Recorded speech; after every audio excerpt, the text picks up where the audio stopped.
السلام علیکم، میں ہوں آپ کی سیلف ٹاکر بشرا۔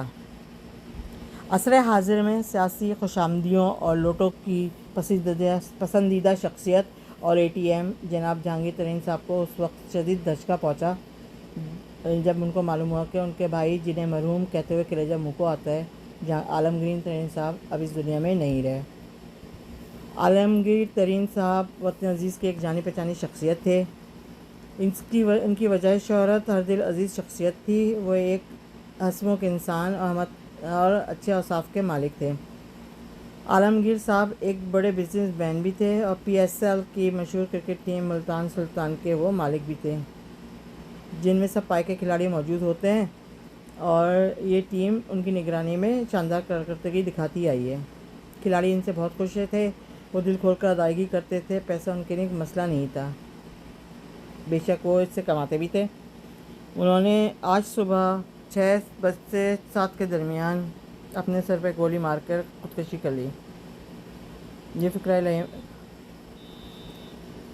یہ واقعہ گلبرگ میں پیش آیا۔ سوال یہ ہے کہ بغیر کسی کو اپنے دکھ بتائے، بغیر کسی سے اپنے بات شیئر کیے بغیر انہوں نے انتہائی قدم کیوں اٹھایا؟ جیسا کہ دیکھا جا سکتا ہے کہ وہ خوشباش انسان تھے۔ انہوں نے حال ہی میں منگنی کی تھی، ان کی حال ہی میں منگنی ہوئی تھی اور دسمبر میں شادی کرنے والے تھے۔ یہ پتہ نہیں چل سکا کہ 63 سال کی عمر میں شادی کرنے کا ارادہ انہوں نے کیوں کر کیا ہوگا، مگر اس میں تعجب کی کوئی بات نہیں ہے۔ آپ سب کو معلوم ہے شادی ایک سنت ہے، اگر اب پہلے جلدی نہیں کی تو دیر میں کر لی، کسی بھی عمر میں کی جا سکتی ہے، خواہ کچھ تاخیر سے ہی کیوں نہ صحیح۔ ان کا ملنے والا خط انگلش میں ہے جو اصلی بتایا جاتا ہے۔ اس خط کا پولیس جائزہ لے رہی ہے۔ ان کی صحت ایسی تو بری نہ تھی کہ آدمی جان ہی دے دے، نہایت مصروف انسان تھے، ہزاروں کا حلقہ احباب تھا، ایک دنیا انہیں جانتی تھی۔ عوامی حلقوں میں پہلے بھی جہانگیر ترین کے بارے میں باتیں کی جا رہی تھیں اور کہ عوام ان کے اس اقدام پہ لعن طعن بھی کر رہے تھے۔ اب یہ بھی کہا جاتا ہے کہ عالمگیر صاحب نے خودکشی کسی اور وجہ سے نہیں بلکہ اپنے بھائی جہانگیر صاحب کی موجودہ حرکات کی وجہ سے آرزودہ قاتل تھے، کی وجہ سے وہ اس کی وجہ سے کی ہے۔ وہ خود ایسے نہ تھے، مگر اپنے بھائی کو بھلا ان سرگرمیوں سے کیسے روک سکتے تھے؟ وہ یہ ضرور چاہتے ہوں گے کہ بھائی جہانگیر رائے راست پہ آ جائیں اور اپنی سیاست سچائی کی بنیادوں پر چلائیں، مگر بدقسمتی سے ہمارے ملکوں میں سیاست گیری ایک ایسا کاروبار ہے، ایک ایسا نشہ ہے کہ جہانگیر ترین صاحب کو بھی تکڑم بازیوں سے دور نہ رکھ سکا۔ بلا شبہ عالمگیر ترین ایک دلکش شخصیت کے مالک ہونے کے سبب ہزاروں مداحوں کے مالک بھی تھے۔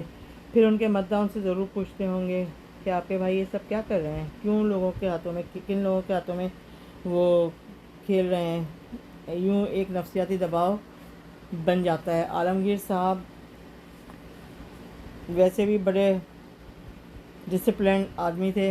اس عمر میں تھوڑی بہت دکھ بیماری تو ہو جاتی ہے جو سبھی کو گھیر لیتی ہے، مگر شاید وہ شرمساری اور بدنامی کا غم برداشت نہ کر سکے اور انتہائی اقدام اٹھا بیٹھے۔ حالانکہ انہیں عزم اور حوصلے سے کام لینا چاہیے تھا۔ جان اتنی سستی نہیں ہوتی ہے، اللہ کی طرف سے بطور ایک امانت عطا کی گئی ہے جس کی حفاظت ہمارا فرض ہے، مگر جو ہونا تھا افسوس، جو ہونا نہیں چاہیے تھا وہ ہو چکا۔ جہانگیر صاحب پہلے ہی اس کا ادراک کر لیتے تو اچھا ہوتا، کیونکہ اب اپنے بھائی کے جانے کے بعد بھی وہ پہلے جیسے جہانگیر ترین شاید نہ رہ سکیں۔ عالمگیر ترین کی ناگہانی وفات سے ان کی زندگی پر ضرور اثر پڑے گا۔ اب ان کی وہ سیاست بھی کبھی نہ رہ سکے گی اور توقع ہے کہ شاید بہت اعلیٰ پرفارم بھی نہ کر سکیں، کیونکہ یہ غم ہی اتنا بڑا ہے۔ جہانگیر ترین کے بارے میں یہ کہا جاتا ہے کہ وہ خود خون کے سرطان میں مبتلا ہیں اور ان کا بلڈ ٹرانسفیوژن بھی ہوتا رہتا ہے، لیکن ان کی یہ بات کسی کو نہیں معلوم، بہت سے لوگ نہیں جانتے ان کی اس کنڈیشن کے بارے میں، عام لوگ۔ مگر اس کے ساتھ ہی وہ اپنا سیاست کاری میں بھی رہنا چاہتے تھے اور اپنا شوق پورا کر رہے تھے، اور سیاست ان کے لیے ذریعہ عزت کبھی نہیں بن سکی تھی. وہ پہلے پی ٹی آئی سے آئندہ درگاہ ہوئے اور سرتوڑ کوشش کے باوجود کوئی بڑا سرکاری عہدہ حاصل نہ کر سکے.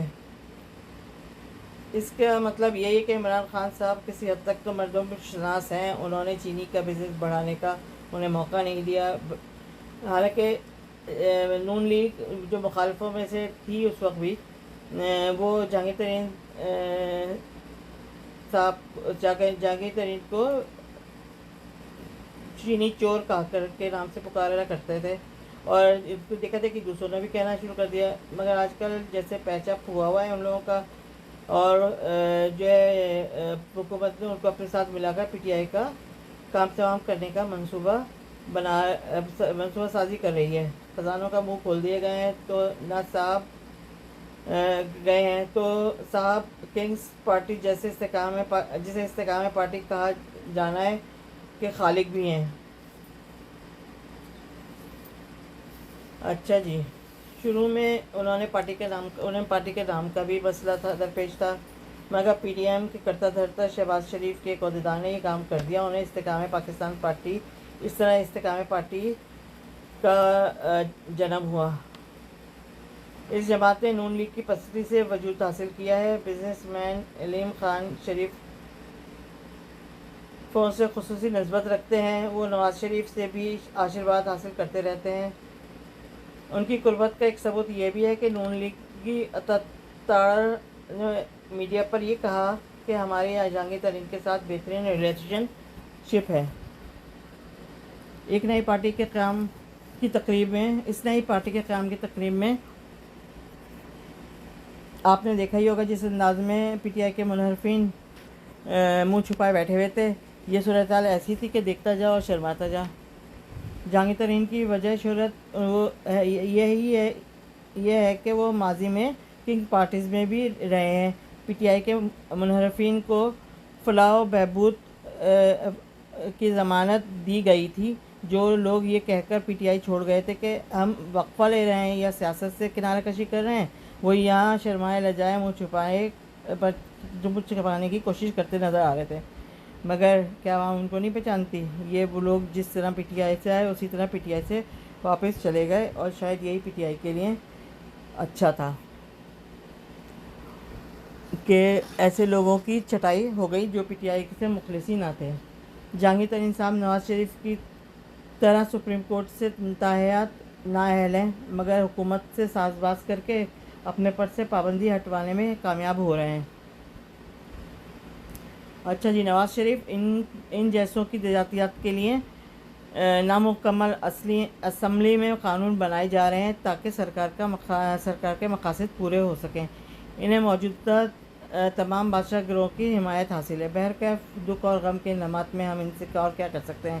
تعزیت کا اظہار ہی کر سکتے ہیں. اللہ پاک انہیں یہ صدمہ صبر و جمیل کے ساتھ برداشت کرنے کی توفیق دے. یہ سانحہ عملی زندگی میں کیا تبدیلی لے کر آئے گا، یہ آنے والا وقت بتائے گا. آج کے لیے اتنا ہی. آپ کی سیلف ٹاکر بشریٰ. یہ میرا کنٹینٹ پسند آیا تو آپ اس کو سبسکرائب کریے گا اور لائک کریے گا. آج کے لیے اتنا ہی کافی ہے.